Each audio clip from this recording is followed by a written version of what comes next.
देखिए गरुड़ की कहानी।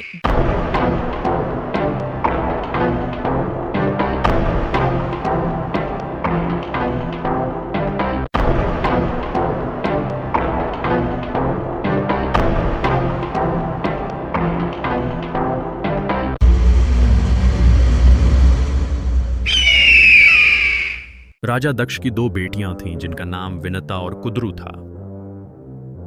दोनों बहनों के बीच बिल्कुल नहीं बनती थी।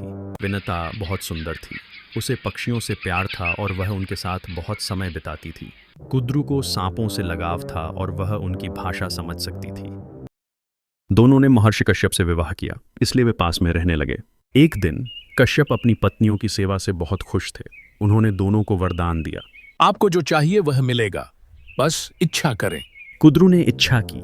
स्वामी, मैं 1000 पुत्र चाहती हूँ। वे सभी शानदार नाग होने चाहिए। विनता ने मांगा।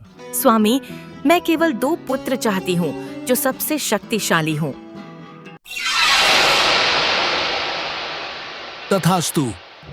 कुद्रू को इसके परिणाम स्वरूप 1000 सांप के अंडे मिले। वे जल्द ही फूट गए और 1000 शानदार नागों का जन्म हुआ। कुद्रू के सांपों में वासुकी और शेष नाग शामिल थे। दूसरी ओर विनता वर्षों से अंडों के फूटने का इंतजार कर रही थी। एक दिन विनता और कुद्रू ने उच्चैश्रवा, एक 7 सिर वाले शानदार सफेद घोड़े की पूंछ के रंग पर बहस की। क्या बकवास है? एक सफेद घोड़े की काली पूंछ कैसे हो सकती है?